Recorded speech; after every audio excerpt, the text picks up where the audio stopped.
Hey everyone, thanks for joining me, and today we'll be looking at the FiiO K11. The K11 is a headphone amp and DAC, and let's just go straight into the features. Let's see what we got on the front side. On the front side, we have a 6.35mm headphone single-ended out next to a 4.4 balanced out.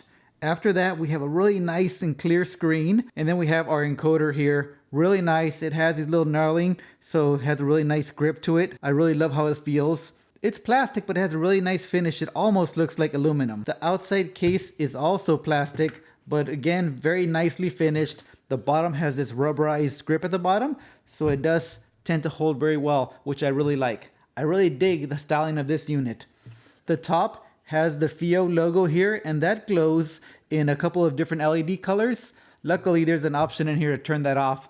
I personally don't like the colors. If you like them, that's awesome. The choice is up to you. Another feature that I love about this unit is that it gives you an option to time the screen out. So you can have it on all the time, or you can have it time out at 1, 2, 5, and up to 30 minutes. I like to have it at 1 minute, so I set my volume and let it shut down. If I'm using this unit at my home entertainment center next to my TV, I don't really like these lights shining at me when I'm watching a movie. On the back side, we have our 12-volt input, and we have a USB-C input as well. Next to that, a Toslink optical in, and next to that, a coaxial that can be set to in or out, and finally, our analog outputs. The K11 uses a Cirrus Logic 43198 DAC chip, which is capable of up to 32-bit 384 kHz PCM and DSD to 256. The K11 comes in at around $130 currently. I compared the FiiO K11 to the SMSL SU-1, which is a DAC only, and I also compared it to the Douk Audio U8, which is a headphone amp and DAC. The SMSL coming in at $80, whereas the U8 comes in at a little bit over double, $280. Comparing those three, I do have to say that the K11 was the least detailed of the bunch. It tended to have the flattest image and the narrowest soundstage as well. The SU-1 clearly had more detail and more bass thump. The U8, even more bass, a little more controlled, and more detail still. If you were looking at this unit primarily to use as a DAC, I would definitely steer you to the SU-1 instead. The advantages of the K11, of course, being that it does have that headphone output capable of up to 1400 milliwatts on a 32 ohm load. As for the headphone section, I personally found it to be a little flat dimensionally and not very exciting, not a ton of detail or bass authority. Comparing it to the more expensive Douk U8, that headphone amp and DAC definitely outshines this unit. I brought on a good friend to take a listen at all three of these and give us his opinions, so let me bring my good friend Sanchith into the video. Alright guys, so I have my good friend Sanchith in, and he's going to help us compare these three devices. So we're looking at the FiiO K11, the SMSL SU-1, and then the Douk Audio U8. First off, we start off, guys, as testing the three devices as DACs only. We were listening to these out to a switcher, going to my preamp, and then out to the amp, which we use the shit wrecker. And we're speaking about the comparisons of the DAC portion of these devices. Thanks very much for the opportunity to test all these three amazing DACs amps. I think, first off, all of them sound great. There's nothing wrong with any of them. And if you're looking at even from a low budget to a higher end budget, it's either of them, you will never go wrong with any of those. The sound quality on all of those are great. There's just some subtle differences in terms of, just for context from where we're coming from. I use a shit fuller with the Sennheiser 600 headphones. The headphones are a little on the sort of lower side in the sense of they'll feel a little muted. So sometimes you don't get the full range in terms of you need a lot more power or crank up the volume a little bit. But they're just sort of softer sounding, I would say. Okay. But in terms of the overall sound, hearing the entire range of vocals or instruments, the Douk is just a level higher than either of these two. And what I felt was that the SU-1 has a really clear overall package, I would say. It brings out the mids a little more prominently than the Douk. Okay, a little more mid-forward. Yeah, exactly. If you want a broader range of, especially when you're looking at a bass, then the Douk is great.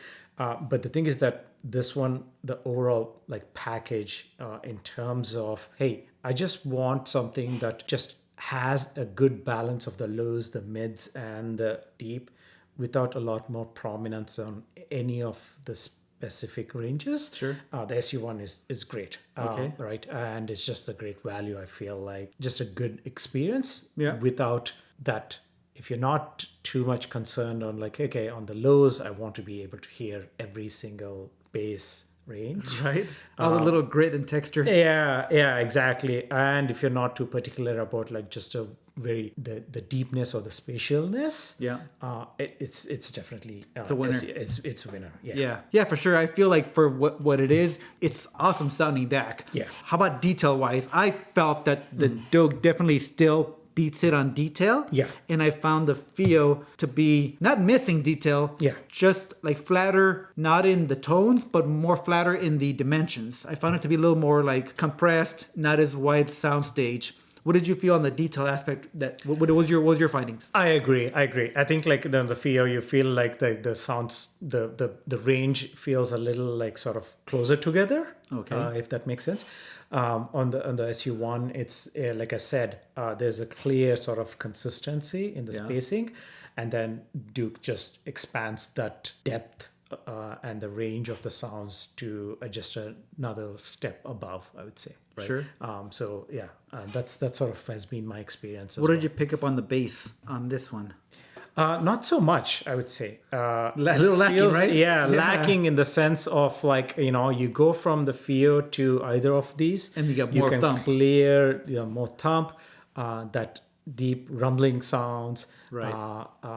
That's definitely that you can feel. I was especially paying a little more attention to some of like, if I'm listening to some of the like the guitar solos, or the guitar arrangements, that bass guitar, it just feels a lot different here. There's that clear rumble of that boomness. This one provides better clarity. Okay, Yeah. wonderful. Yeah, so as for DACs, what was your favorite of these particular three? I mean, if money was no object, I would say the Douk, right? Obviously. But the value that you get from this, and the form factor, Right. also, the SU-1 is just, I feel like it just performs really good. Yeah. You're not missing out on anything unless you really want, like I said, especially on the deeps. Or there are two aspects of it that you would, if you want to consider that, right? Like one is that like that deepness of the bass, and then having that clarity, and also just the range in terms of like just the expanded sound range. Definitely a little more audiophile grade over here. Yeah, for sure. But then the SU-1, it just provides a great value. I feel like simpler in the sense of, hey, I want to listen to some really good music or sound, and I want that balance, without having any more emphasis on any one range, either the low or the mids or the highs. SU-1 just presents the presentation. I think like hey, nice packaged and here. Right. So for back to the FiiO, comparing the SU-1, so now we're looking at a $130 device, whereas this one comes in at $80. For a standalone DAC in a living room or a bedroom setup, we'd pick the SU-1. I would definitely pick the SU-1. So his preference for the SU-1 was without knowing which one was which. Yeah. So how about for the headphone outputs? This one pulls the SU-1 out of the picture because that one doesn't have one. We have the Douk U8 and the FiiO K11 as headphone amplifiers. What did you feel your findings were on that?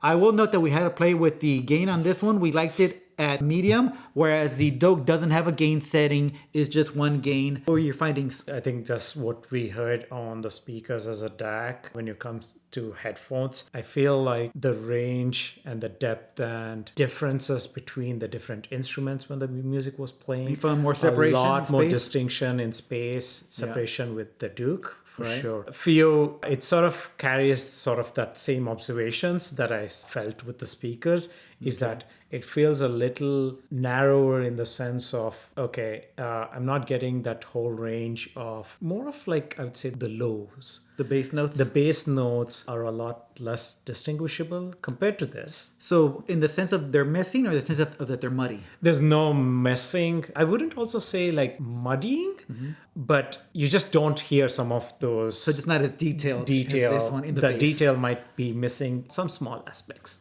Without having heard this unit though, what would you think? Does it compare closer? I know we don't have the full here to compare, but being that you've had that unit for a long time, and I understand one went down and you purchased another one that you liked it so much. Yeah. Would you say this is close to that, a little inferior or superior? I might pick the Fuller a little bit, just in terms of like, well, one, there's a little bit of like bias that I've been hearing to it. That You know the tones of it. and the tones of it, and it sounded great. The Fuller with the headphones, it's a softer sound. It's not harsh in terms of like just the output itself. Sure. That's one slight thing that I noticed with the FiiO is that there's a little bit of like harshness, a tiny bit of harshness compared to the Fuller that I A little bit softer as well. Yeah. Same thing here. Did you find that harshness to exist in this case also? Yeah, for sure. Yeah, I think this is just provides you with a lot more, I would say, pleasantness to hear. I know that's not exactly a specific attribute of the Yeah, but sound. it's subjective to you, and it's Yeah. great to know what somebody else Yeah. thinks about it. So I think it's Yeah. useful as well. So how about knowing the price points now? $130. This one comes in at $280 with a remote control also. Basically, you're doubling the price point here. Yeah. Would you say that it's, I don't want to say double the performance. Yeah. Would you say the jump in performance, does it justify the price? Personally, I would say yes. Okay. The jump in performance, if it's really that important to you, especially the range of the sounds, and then just the overall of like the depth. And if you're listening to headphones, you can definitely feel that there is a sort of a clear, I would say more immersive sound. With the FiiO, you'd feel like, okay, if you crank up the volume a little bit, you might feel that, hey, I'm just like raising the volume, that's it. Okay. The immersiveness you get a lot more. I would say even if you raise the volume, especially on the headphones, it was just like, hey, I'm like, feels like a lot more immersive experience with the Douk. Wonderful. Yeah. Awesome. All right, guys. Well, that's what we have for you guys. Thank you, Sanchith, very much for for having coming me. through, man. I appreciate it. Hopefully, we can have you check out some other stuff another time as well. For sure. All right, guys. So I guess I will shoot over some sound demos and see what you guys think of the FiiO, the Douk, and the SU-1. And, I will see you on the next one.